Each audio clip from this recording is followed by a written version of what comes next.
Hey guys, welcome back to another video from Hoops Empire. In today's video, we're going to be discussing both the Celtics trade for Kristaps Porzingis as well as potential trades the Celtics could look to make from here to bolster the remaining roster. Before we start, make sure to subscribe if you haven't already. So obviously, after another disappointing season for the Celtics, losing in the Eastern Conference Finals to the 8-seed Miami Heat, many have been calling for some significant change, even myself if you saw my last video. However, not all the ideas I've seen are all too realistic. Guys like Damian Lillard, Zion Williamson, and others have been a mainstay of Celtics Twitter, but it was never likely in the first place. However, a guy like Kristaps is no small move at all whatsoever. Coming off a career season with the Wizards, the 27-year-old big man is poised to make a big impact. To be completely honest, I had a whole other video ready to go about some unrealistic and realistic trade options for the Celtics with some of the aforementioned names, and Porzingis was actually one of my unrealistic options. I guess the moral of the story is never doubt Brad Stevens. Kristaps Porzingis is going to make an excellent addition to this Celtics roster. Let's take a look at the potential impact he could have. Coming off a career year, the 7'3" big man averaged 23.2 points per game to go along with 8 rebounds and 3 assists on an excellent 50% from the field, 39% from 3, and 85% from the line, making out to a true shooting percentage of 63%, which ranks 12th out of the 76 players who average at least 20 points per 75 possessions. His shooting splits are absolutely off the charts, shooting 39% from 3, 46% from mid-range, and 73% at the rim. In fact, looking at players that played at least 1,000 minutes this past season, only Porzingis, Jokic, and Monte Morris shot at least 45% from mid-range, 38% from 3, and 70% at the rim. A true 3-level scorer. According to Basketball Index, Porzingis ranked in the 98th percentile in overall shot making, while being in just the 13th percentile in overall shot quality. Playing alongside guys like Jaylen Brown, Jason Tatum, Derek White, Malcolm Brogdon, and others, his potential is limitless in terms of just how good his shot-making ability can get. I mean, look at a player like Malcolm Brogdon. He similarly had injury concerns, but was coming from a situation in which he was a top option. He came to Boston in a more limited role as a sixth man, and he won an award for it, having his most efficient season statistically, and this was a guy who had a 50-40-90 season, and his role in Boston accentuated his effectiveness on the court. I feel a similar thing could happen with Porzingis in Boston, not having to play with the lowly Wizards, especially when Beal is missing half the season regularly at this point. Obviously, he's not a top-tier playmaker or passer, but it's not like we're expecting him to be that. His shot-creating ability, as well as his ability to play off-ball, in which he ranked 93rd percentile for off-ball shot-making and 83rd percentile in off-ball gravity, will only be accentuated with Boston's already loaded roster. But offensively is not the extent of where he will be helping Boston, as he is also an extremely effective defender as well. Of the 103 players that defended at least 300 shots at the rim this season, Porzingis was 6th in defensive field goal percentage difference, holding opponents to 11% worse than their average. And I used 300 or more just to show how effective he truly is on a large scale, because he defended 525 shots at the rim, good for 11th most in the entire league. And outside of that, he was also 7th in the league among big men in three-pointers defended, showing some true versatility with his 7'3" stature. However, probably his main bread and butter on defense is his ability in the pick and roll. This season, he was one of just 15 players who guarded at least 50 pick and roll possessions, according to NBA tracking. Of those 15, he was 2nd in points per possession allowed at 0.78, and opponents only shot 31% from the field. On a more general note, he was top 10 in blocks per game, and among the 23 players who defended at least 15 field goal attempts per game overall, he was 2nd in overall defensive field goal percentage difference, only behind Draymond Green. His defensive potential, alongside either Robert Williams or Al Horford, as well as the versatility of the Jays and even the defensive prowess of reigning all-defensive teamer Derek White, is truly just sky high. The Celtics will most definitely feel the loss of Marcus Smart, however, but in reality, they did get better. I believe Porzingis is a better player, and they still ended up getting 2 first-round picks as well. Taking the emotions out of it, it was an excellent deal for the Celtics. So now, even though the Celtics are still looking like an amazing team, it's highly unlikely they are done from here. As the title of the video says, let's look at some potential options from here. The biggest name I've heard among Celtics fans is that of Portland's Damian Lillard. While this is easily the biggest name mentioned, it's also the lowest chance to come to fruition. Damian Lillard's had his name thrown around in trade machines for years, but has shown loyalty to Portland throughout. But now, after years of coming short and most recently being on one of the worst teams in the league, vying for the Wemby sweepstakes, so to speak, he seems ready now more than ever to potentially find a new home. But the reason I find it the least likely scenario is because he's forcing Portland's hand. But I think that the most likely scenario is that Lillard's disappointment with the organization forces their hand to make some deals to put a real star next to Lillard. Brian Windhorst reported the other day that Damian Lillard does not want a youth movement, and wants the Blazers to use the number 3 pick to trade for veteran players. But obviously the Blazers didn't do that, and they used all their picks. Sure, they could theoretically move Scoot Henderson down the line, but due to rookie signing restrictions, that's highly unlikely. According to the most recent reports, Lillard will be looking over things over the next couple days or weeks to make his final choice. If the Blazers were going to move him, likely at his own decision, they likely wouldn't get a better player than Jaylen Brown back. However, it doesn't particularly make sense financially, which is largely what the Celtics are looking to avoid, especially after taking on more salary in the Porzingis trade.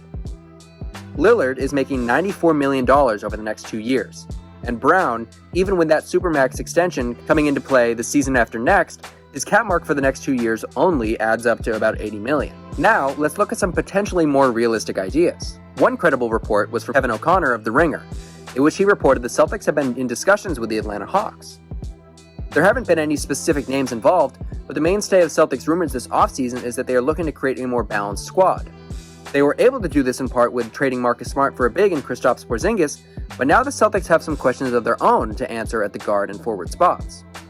There has been talk about the availability of Malcolm Brogdon due to his injury concerns, but after the Clippers deal fell through, they could still be looking to move him. However, a guard rotation of White, Brogdon, and Pritchard is very solid. The biggest question mark is easily at the wing position, where after Tatum and Brown it's looking pretty slim, with Sam Hauser and new draft pick Jordan Walsh. Just looking at the Hawks roster, there are some intriguing names. Those include guys like Saddiq Bey, AJ Griffin, and Jalen Johnson.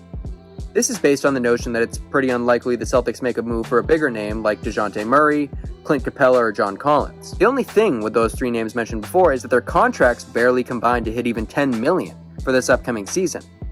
The only realistic package we could offer would be Peyton Pritchard and draft capital. However, I think this is a pretty attainable deal because the Hawks literally have one point guard outside of Trae Young, not counting DeJounte Murray, speaking he's playing more of a 2-guard role, and it's Vit Krejci, hoping I'm pronouncing that name correctly. Pritchard is a good young player who works hard and has a fair amount of skill.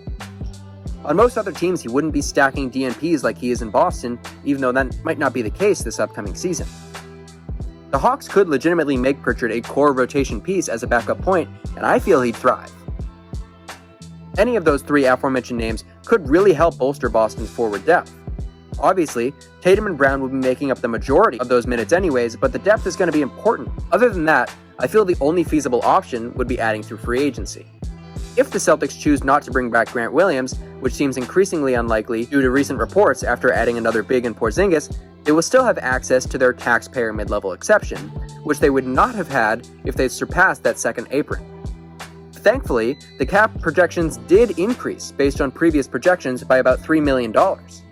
This means that the second apron will go from $179.5 million to $182.5. This may seem insignificant, but where the Celtics are at that $175 million mark already, that could be huge in terms of team building. Being able to use that mid-level exception of about $5 million leaves space to improve the squad. There are a few options for sure at that mid-level exception, so let's look at a few. The first I'm going to bring up is a familiar face that I'm sure Boston fans would be ecstatic to have back, as he has developed into sort of a fan favorite in his short time here, Josh Richardson. Richardson has played for 4 teams in the last 2 seasons, not really sticking anywhere he goes. However, that does not mean he hasn't been able to produce well. In the last 2 seasons, he's averaging 10 points, 3 rebounds, 2 assists, and a steal on a respectable 44% from the field, 39% from 3, and although scarce in attempts, hitting his free throws at an 87% clip. He may not be as stout a defender as he once was, but he can find his own shot and cash in fairly efficiently, which will be very important with Boston's limited shot creation at the wing position. Another name to potentially look at is Seth Curry. Obviously, Seth is not a wing, and he most definitely is a guard at 6'2" with limited defensive ability. But any team signing Curry expecting defense would be mistaken anyways. But that's fine, because what he does best, he does better than nearly anyone in the league, and that's shoot the ball. Over his last 7 seasons played, 4 of them he has shot 45% or better from beyond the arc. The other 3 seasons coming in at 42.5%, 42.2%, and 40.5%, never venturing below that 40% mark in his entire career, save his second season in the league, where he played a whopping 2 games and finished the season with a shocking 0 for 1 on the year. Just the definition of consistency from beyond the arc. He would make an undeniable impact on any team, including Boston, would they choose to go after him. Another player Boston should consider taking a look at is TJ Warren. To me, this is one of the more intriguing options due to his potential. He was really sidetracked with a foot injury that kept him out the entirety of the 2021-22 season and was fairly underwhelming this past year. But in the previous 5 seasons before 2022, he averaged 18 a game, on 50% from the field and 35% from 3, creating off the dribble a fair amount. He seems to be healthy now and ready to help a title-hopeful team, and I think he could make an excellent addition to Boston's squad, who is currently lacking in terms of wing depth. Other than that, the rest will likely be filled out with veteran minimum players. I'd love to bring back a glue guy like Blake Griffin and just sign some potential impact makers, but in the end, how effective are veteran minimum players anyways? Before we end the video, I'd like to do a small tribute to Marcus Smart. As a fairly young Celtics fan, I was unable to experience the 2008 title run in its full glory, so in my sentient days, I've been unable to really capture what it's like to watch my favorite team win a title.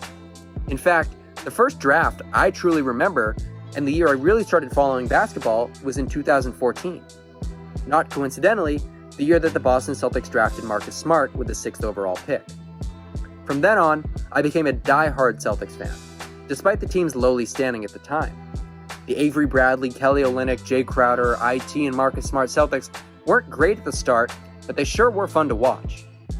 The true definition of a gritty team that was bigger than the sum of their parts. While Smart was far from the best player on those teams, he was the same grit and grind hustle guy that he is today. Over the years, there's obviously been ups and downs, but a consistent has been the presence of number 36, who reached nearly 10 years with the squad. Watching him blossom into a playmaker and eventually into the starting point guard on a title-hopeful team was something that many probably didn't expect. Through the years, the Celtics cycled through point guards. Isaiah Thomas was here, then it was Kyrie, then Kemba Walker, and as important as the development of the Jays was to the title hopes of the Celtics, Marcus Smart was growing alongside them. And while they didn't get it done together in the end, myself, and apparently Jason Tatum, are hoping for a potential reunion down the line. It's not going to be easy seeing the heart of the soul of the Boston Celtics in another team's colors, but I hope Memphis knows what they have in Smart.